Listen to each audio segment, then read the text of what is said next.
Jumatano nyingine tena ambayo Mungu ameifanya na ndiposa tumeweza kupatikana tena hapa ndani ya Christian Parenting jioni ya leo. Ni matumaini yangu mzima ubuheri wa afya popote ambapo unatutizama. Natumai siku yako vile vile imekuwa njema.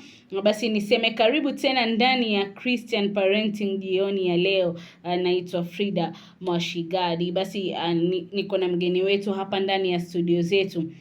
Ningependa tu ajitambulishe, alafu tutakuwa tunakukumbusha. Lazima tukukumbushe jamani, kipindi kilichopita tulikuwa tunaongelelea nini. Karibu tena ndani ya Clergy TV. Asante Frida. Pengine tu uanze kwa kutuambia majina. Jina langu ni lile Kansela Ann Mugo. Ni furaha yangu tena kuwa katika hiki kipindi. Daima mimi husema ya kwamba wewe ukifaidika, familia ikifaidika, na wewe utaweza kusaidia huyo mtu jirani yako, utaweza kusaidia huyo mzazi mwenzako, na zote tutakuwa na jamii ambayo imeimarika na ambayo imesimama katika Bwana, ambayo imesimama katika nchi. Kwa hivyo ni furaha yangu na matumaini yangu ya kwamba tangu tuanze hiki kipindi kuna jambo moja ama mbili umeweza kujifundisha. Hata sisi tukiwa hapa katika studio tunasemaga ya kwamba hata sisi wakati tunaelimisha wale wengine, hata sisi tunazidi kuelimika, kwa sababu kila siku tunakuwa tukibadilishwa kwa sababu ya mafunzo yale tunapata katika Christian Parenting. Karibu. Ni lazima tubadilike, manake inaanza na sisi kwanza, alafu ndio iende huko nje. Basi pengine tu Madam Ann, uanze tu kwa kutukumbusha kipindi kilichopita. Tulikuwa tunaongelelea kuhusu building healthy relationships. Ama kujenga mawasiliano mema baina ya mtoto na mzazi. Tukawa tumegusia aina tatu. Pengine tu uzipitie kwa upesi kidogo hizo aina tatu tulizogusia kipindi kilichopita. Mtazamaji wangu ni kukumbusha ya kwamba wakati huu mwingine tulikuwa tunasema how can we build a healthy relationship with our children, na tukaguzia mambo mawili matatu, na ninataka niyapitie kidogo kabla tuingie maada ya siku ya leo. Tukasema ya kwamba kuna kitu ambao watoto hutamani sana kuona kwa wazazi wao ama kutoka kwa the caregiver. One thing tukasema, your presence. Wewe kuwepo, uwepo wako katika malezi. Na saa ingine tunajikuta kwamba sisi kama wazazi tumejipata kwa sababu ya ile hali iko ya maisha, tumejikuta ya kwamba we are very busy. Tunatafuta, tunaleta kila kitu, tunaleta pesa, tunaleta mavazi, tunaleta all the goodies in the family, lakini tunajikuta ya kwamba we have built a home, but we have built a house, but we have not built a home. Why? Because our home is built where there is a healthy relationship. Tunashukuru kwa wazazi wetu wakati wanajituma kututafutia sisi watoto, na watoto wanafurahia sana, lakini unakuta kwamba kuna kitu ambao hawa watoto hutamani sana, the presence of a parent. Wewe kuwa hapo na hawa watoto. Na tukasema ya kwamba hata kama tuna kiegezo ya kwamba, and we understand that we are busy and we are looking for money, tukasema anything that you have value for, you create time for. So if we have value for our children, we have value for the family, in the busy schedule we'll find that we will look for time. Tutatafuta nafasi ya kuwa na watoto wetu. Tukasema ya kwamba na ninakumbuka ya kwamba because we are talking a Christian parenting, so we are gathering tunataka kujua baba yetu ambaye ni Mungu, ambaye ni mlezi, ambaye we mila ama tunasoma kutoka kwake. Yeye malezi yake inakuangaje? His presence is very important to us. Ninakumbuka ya kwamba huyu mtumishi wa Mungu ambaye anaitwa Musa, ambaye alikuwa amefanya miujiza mingi sana, na alikuwa ameona mkono wa Mungu, by the way. Kama mtu anaogeresha jiwe linatoa maji. Lakini alikataa kwenda kwa sababu ya kitu tunaita presence. Anasema mimi na hawa watu wako hatuendi kama uendi nasi. If your presence is not here, hata kama ni miracles zitafanyika, hata kama ni utulishe, lakini we need your presence. Why did Moses insist on a presence? Because feeling that somebody is there with you is very, very important. Sasa tunakuta ya kwamba watoto wetu wamepata kila kitu kutoka kwetu, lakini they miss that presence. Kuwa hapo kwa mzazi ni kitu ya maana sana kwa mtoto. Toka tumesema ya kwamba wazazi tujue ya kuwa zaidi ya mtoto kutaka zaidi ya mtoto kutaka mavazi, zaidi ya mtoto kutaka chakula, mtoto anakuhitaji wewe mwenyewe binafsi kama mzazi. Yeah. Na unakuta unaweza sasa, sisi tumekutana na watoto, unakuta mtoto amekataa kulala. Kuna unakuta watoto, kuna watoto wanasema mimi silali kwa sababu ninagojea dadi akuje, kwa sababu sikumbuki mara ya mwisho nilimuona lini. Unakuta mwingine anasema mimi sitaki kulala mpaka mami akuje, kwa sababu anatamani tu na hakuna kitu kikubwa atafanya. Huyu mtoto amekula, ameoga, amelipiwa school fees, lakini anatamani hiyo uhusiano wake na mzazi wake. Tukasema ni ya maana sana, hata kama katika our busy schedule, na tukaguza ya kwamba tukasema kama wewe unapataga 10 minutes, 20 minutes ya kuenda kwa social media, unapataga 20 minutes, 30 minutes ya kuwatch hiyo kipindi yako unapenda sana, kwa nini tusiweke tutege wakati wa kuwa na watoto wetu? And in a relationship, Frida, niseme hivi, in every relationship it calls for sacrifice. Kuna kujitoa, kuna kujipeana, you sacrifice yourself, you say no to some things to embrace others. Sasa kuna mambo kama mzazi utasema ninaweza tega muda huu niliokuwa naona kipindi fulani, ama ninaenda kwa social media, ama ninategamana na marafiki zangu, iwe ni ya watoto wangu. Kwa sababu hatuwezi sema ya kwamba 24/7 365 days a year we are busy. No. If we find our children to be valuable to us, we will create time for them. So tukasema hiyo ni moja ya vile tunaweza build a healthy relationship with our children. Yes. Pengine upitie hizo zingine mbili alafu tuanzie upya. Tukasema hiyo ingine, tukasema ni unconditional love. And niseme hivi ya kwamba watu hupenda kwa jambo fulani,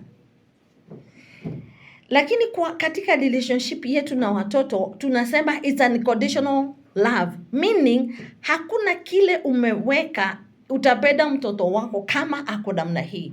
Mtoto wangu nitampenda kwa sababu yeye is a good performer.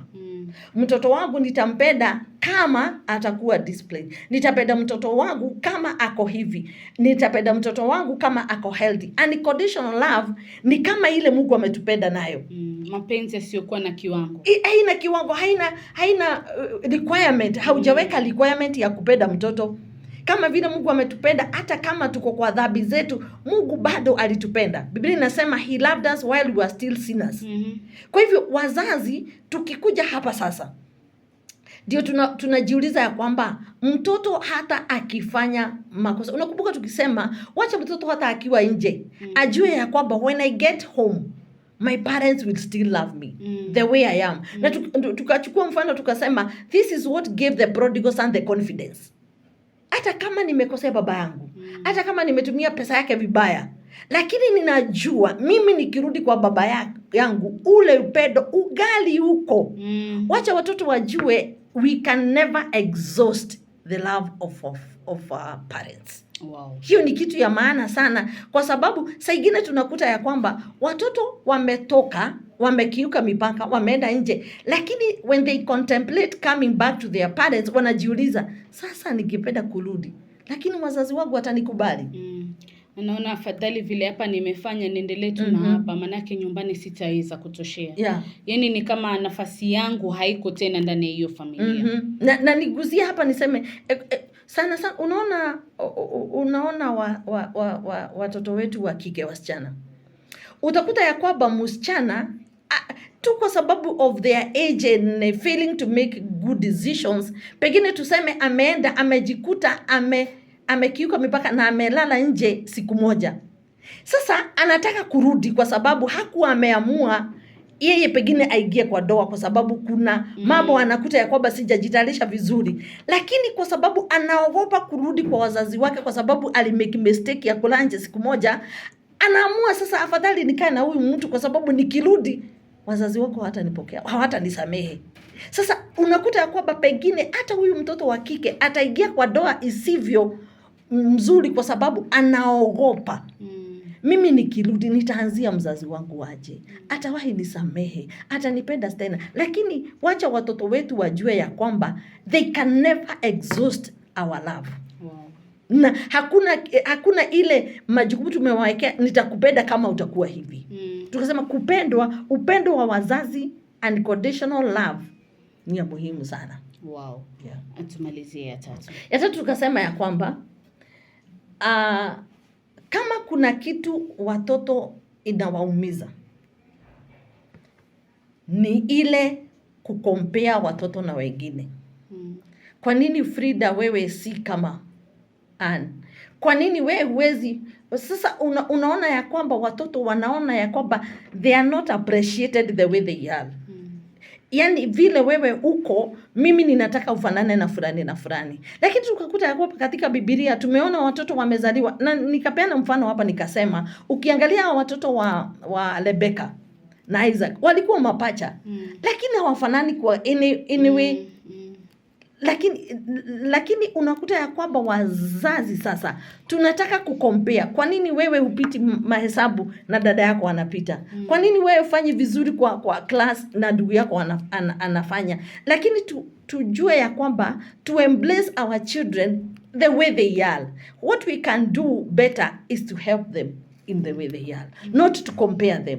Ni mtoto gani uniletea zaidi, ni mtoto gani hukua hapo wakati ninaitana, lakini tukue na ile ya kupenda watoto vile wako, na don't compare your children. Every child is different. Every child is gifted differently. Every child has a different skill from the other, hata kama wametoka kwa tumbo moja. Tukasema ya kwamba appreciate them in their difference. Wow. Yes. Basi hiyo ilikuwa ni kujaribu tu kukukumbusha yale ambayo tulikuwa tumeongelea Jumatano iliyopita, ila namba zangu za SMS zinasalia kuwa zile zile. Unitumie tu ujumbe mfupi, uniambie je, unatutizama ukiwa wapi?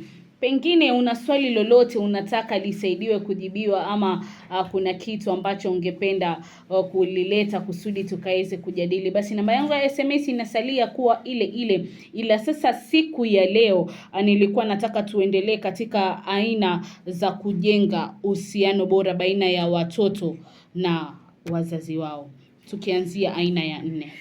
Kabla sijaenda aina ya 4 Frida, kuna kitu ningetaka kuguzia ya kwamba, kwa sababu unakumbuka nikurudisha nyuma kidogo. Unakumbuka tukiongea kuhusu mzazi ambaye ni wa kiume. Ambayo tulisema ya kwamba ni wa maana sana katika maisha ya mtoto wa kijana, na tukasema hata mtoto wa kike. Lakini kuna kitu ningetaka kuongea kabla niende sasa kwa how to build a relationship, tukiguzia namba ya 4. Niseme ya kwamba kuna mtu pengine anajiuliza, sasa mimi ambaye nimejikuta ninalea mtoto wangu ama watoto wangu nikiwa mama peke yake na baba hayuko, pengine ulijipata you are single mother, ama umejipata babake kwa njia nyingine pengine ameaga, pengine unajiuliza ya kwamba na mimi sasa nitafanya aje na sina baba ambaye watoto wangu wanaona kama a father figure in the family. Lakini niseme hivi, alongside the family members kuna mtu unaweza identify, useme huyu mtu anaweza kuwa mwanaume mzuri ambaye anaweza tembea na watoto wangu. Na si lazima awe bwana yako, kwa sababu kuna mambo ambayo hatutabadilisha Frida, yako na sisi. Hatuwezi badilisha kwamba we appreciate that we have single mothers in the family, we have na wanawake ambao wamefiwa na waume zao, and they are still bringing up children. So how do we help such people watembee pamoja na watoto wao na father figure? Na ndio maana ninasema ya kwamba in the family setup you identify a person. Unaona huyu mtu nikimleta, when I bring that person on board, atakuwa msaidizi wa watoto wako. Anaweza kuwa your brother, anaweza kuwa an uncle to the children, anaweza kuwa a friend to the children, anaweza kuwa a pastor to the children. Lakini uleta huyu mtu ambaye atakaa kama role model that the children will be mirroring. Tukirudi kwa Biblia Frida, nikukumbusha ya kwamba Joseph was not the biological father wa Yesu. Hata wakati alipata ya kwamba Mary ambaye ni fianzi yake ako na mimba, alikuwa anataka kutoroka, lakini Mungu akamtokezea, malaika akamtokezea, akamwambia usitoroke, usijaribu, wewe ndiye utalea huyu mtoto. Lakini he was not the biological father. Yes. Hata wakati Yesu Herode alikuwa anatafuta kuua Yesu, Biblia inasema malaika akamwambia Joseph na Mary, chukueni huyo mtoto mwende Egypt, mkamfiche huko. Kwa hivyo Mungu anaweza pea a burden, anaweza pea mwanamume mwingine mzigo, hata kama is not the biological father of your children. If you go to the knees and ask God, whom would I approach? Mungu utampea nani? Kama ambaye atakuwa guardian, ambaye atakuwa kielelezo kwa watoto wako, kwa sababu Mungu atakuonyesha. Mungu atakupea kama alipea Mary, kwa sababu Joseph alikuwa atoroke, lakini Mungu alipea Mary huyu mwanaume atembee na yeye mpaka the purpose ama destiny ya Yesu, ama ile kitu makusudi ya Mungu katika maisha ya Yesu itimie. Na ilitimia kwa sababu vile Herode alikuwa ameamua kufanya, hakufanya kwa sababu Mungu alipeana instruction Yesu aende akafichwe na Joseph na Mary Egypt. Ninataka kusema nini? Sio lazima ukuwe na a man there that is the biological father of your children. Unaweza uliza Mungu, who is the right person that I can approach, walk na watoto wangu? Who is Mungu ni nani katikati ya ndugu zangu, ya anko zangu, ama anko ya watoto hawa anaweza tembea na wao? Kwa hivyo ni vizuri tusione ya kwamba kama tuko peke yetu. We are not alone. You are not alone also. Hauko peke yako. Mungu ameweka watu all around you. All you need to do is to open your eyes. Fungua tu macho, kisima ile unaweza kukunywa iko tu hapo karibu na wewe. Yes, unajua Haga amesubuka na mtoto mpaka anaangalia mtoto, anasema mimi sitaki kuangalia mtoto wangu akikufa. Sitaki kuangalia mtoto akikufa. Analia, sitaki kuangalia mtu akikufa. Biblia inasema Mungu alifungua macho, akatabua kumbe kisima iko tu hapo. Hata sisi kama wazazi saa ingine tukiwa mothers ama single mothers tunajiuliza, nani atatembea na mtoto wangu? Ni nani amebaki mzuri? Pengine yule mtu unatafuta ako hapo tu, within the family, within the society. All you need to do is to open your spiritual eyes, open your eyes, and you'll see that person is still there. Hiyo ni kusema ya kuwa wakati mwingine, wakati tunasikia tuko anxious kwa ajili ya mambo fulani ambaye tunapitia katika malezi, turudi katika magoti. Ya kwamba unaweza unaona lakini kumbe huangalii. Yeah. Kwa hivyo ukirudi katika magoti, manake Haga ilibidi alie na mtoto wake alie ndio kusudi Mungu asikie. Imagine. Kwa hivyo mambo mengine kabla hatujafika point ya kusema mimi nimechoka na mtoto, mimi mtoto sijui anisikisi, rudi kwa magoti kwanza. Yeah. Wacha Mungu akufungue macho, akuoneshe njia ya kuweza kutatua. Na atakuonyesha, kwa sababu tulisema mara ya kwanza Frida, we are just trustees. Sisi tumeaminiwa hawa watoto ni wa Mungu. Sasa tukirudi kwa mwenye watoto, atatuonyesha pengine unalia hii tabia ya mtoto wangu atawahi kuwa mzuri. Nimestruggle na mtoto, nimestruggle na tabia, nimemtafutia shule ya kwanza, ya pili, ya tatu. Unastruggle, unashindwa, who can help my child? Pengine unalia peke yako, lakini ile kitu yuko, fungua tu macho. Uliza Mungu, who can walk with this child? Ni nani anaweza tembea na huyu mtoto? Na ukifungua macho hivyo, utaona usaidizi wako. And I thank God for vile sasa tunaenda tukipanuka kimawazo. Kuna counselors ambao wako ready even to work with these children. And there are male counselors that if you are struggling with your child, they can work with that child until tunamleta akue mtu sasa who can be self-reliant. Yes. So don't struggle alone. I'm encouraging the single mothers. I'm encouraging the single fathers because they are also there. Single fathers are also there. Frida, tusisahau. Yes, but around you, ukifungua macho utaona kuna mtu ambaye amebeba usaidizi wako. It's only that you open the eyes and you'll see them. They are there. Wow, they still hope. They still hope. You're not alone. It is not right, Frida. Unajua Biblia inasema, Mungu akasema sio vizuri mtu akae peke yake.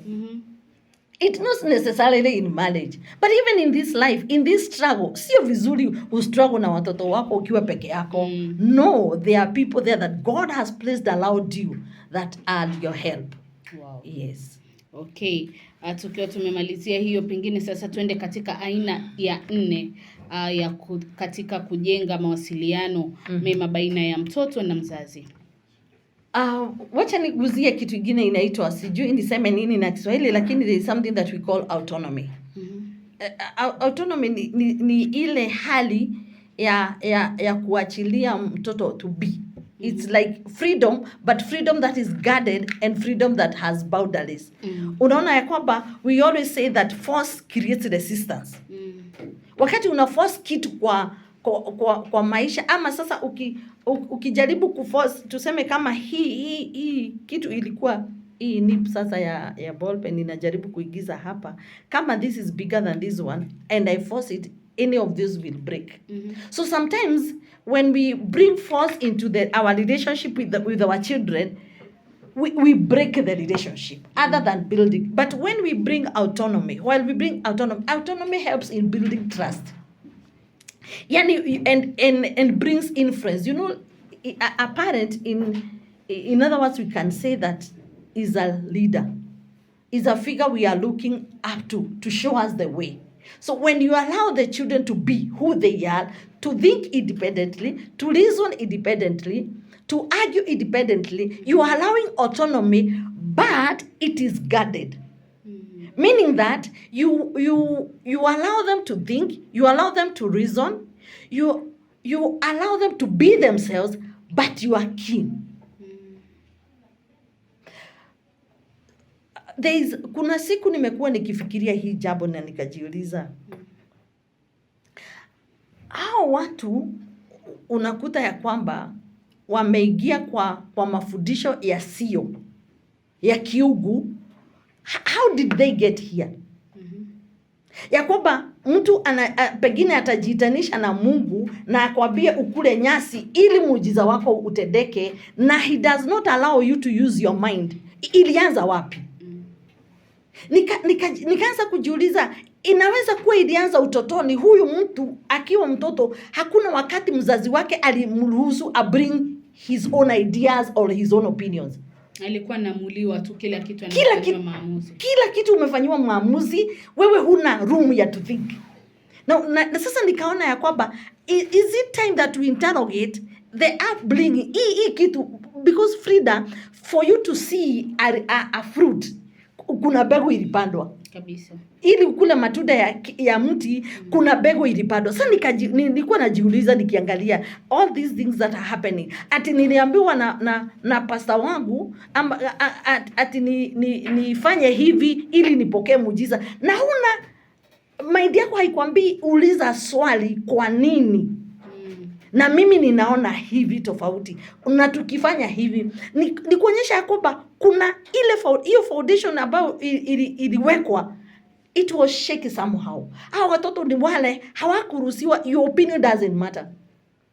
Amezoea tu kufuata, fanya hivi anafanya, nenda huku hivyo. Yellow is not a good color. You don't ask why. Hivi si vizuri, usifanye hivyo, usitembee na yule si mtoto mzuri. Lakini unajua sababu.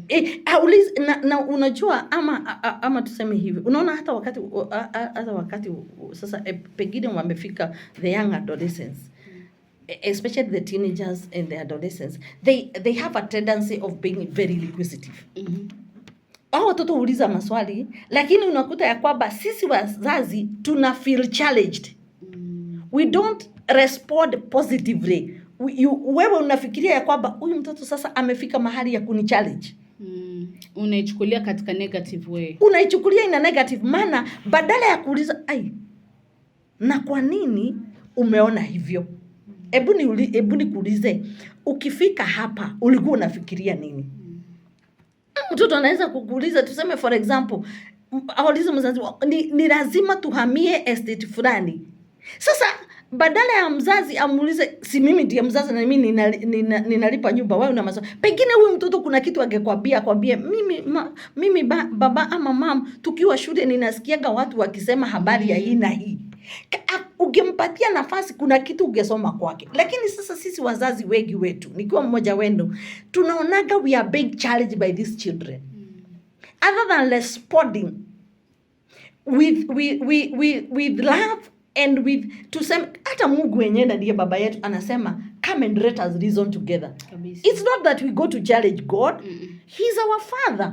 He's our God. But yeye mwenyewe anasema come and let us reason together. So sometimes when we create autonomy, it's not that we give our children an upper hand. Si ya kwamba wanatutawala. Ni tunataka kuwaleta on table, we reason together. We allow them to think, allow them to reason. Don't cage your children. Kwa sababu kwa hii we cage our children, na hii inakuwa dangerous, na tunaanzaga kuiona wakati hawa watoto wanakuwa wakubwa. Unajua tunaiona aje? Mtu ameoa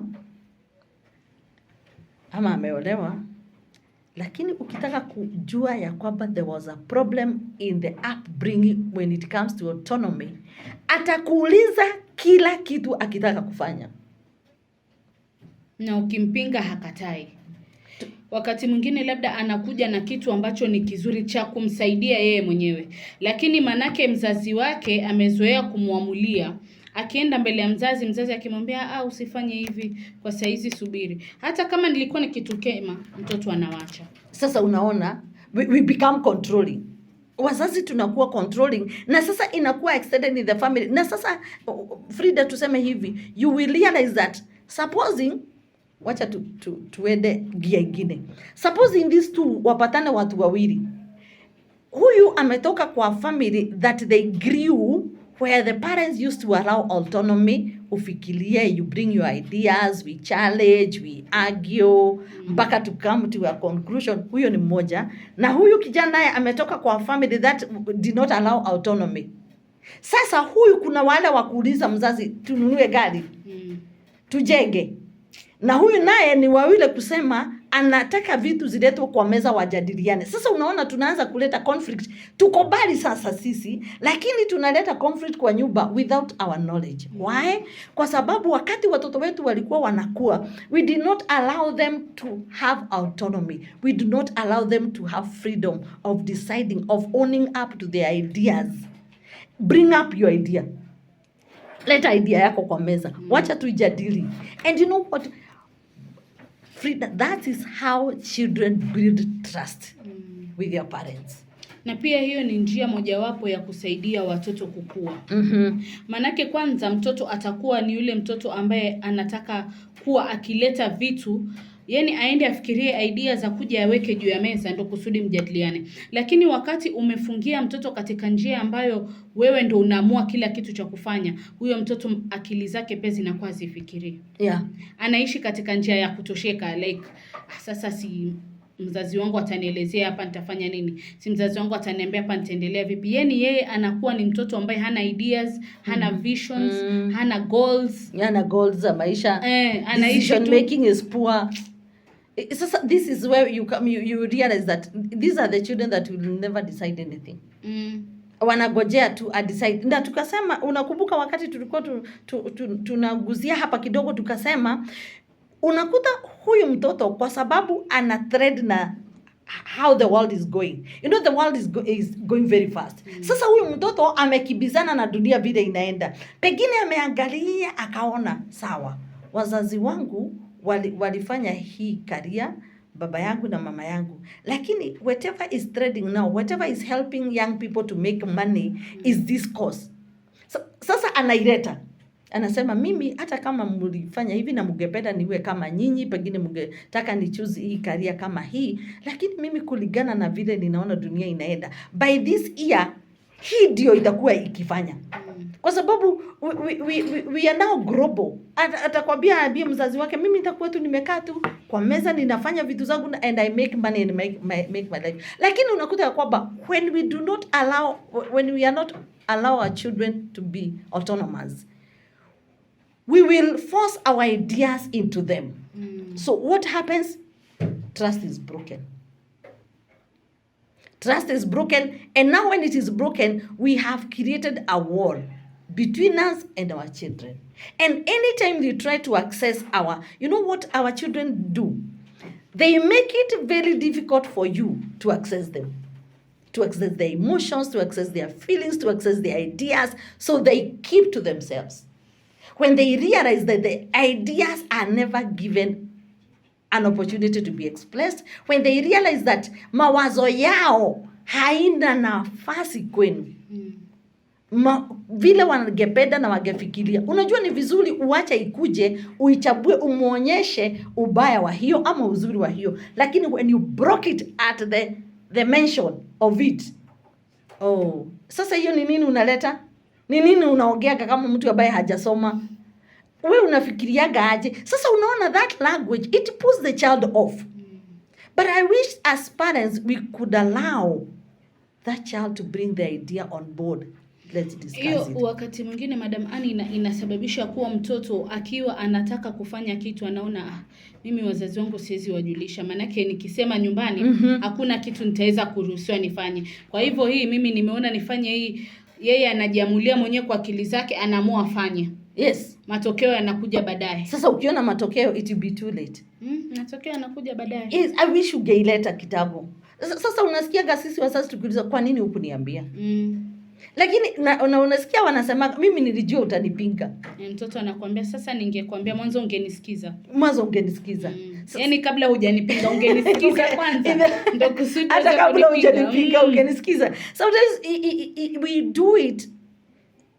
Na sijui sitaki kuenda mbele, sitaki nijitangulie kwa sababu there is a topic that we'll be doing, building a resilient child. Lakini unaona wakati unafanya hivi sasa unazuia mtoto wako kubuild the muscles of in life. Hataweza kuhandle kwa sababu anajua mimi siwezi sema kitu, hakuna kitu inakubalika. And hiyo saa ingine inafanya mpaka the esteem of a child inaenda chini. Mtoto anakuwa anajiona like I'm good for nothing. I cannot contribute to this family. There is nothing I say. Na ndio maana unakuta Frida katika pengine katika doo unakuta hawa wamama wanasema mimi siwezi sema kitu. Mimi I am good for nothing.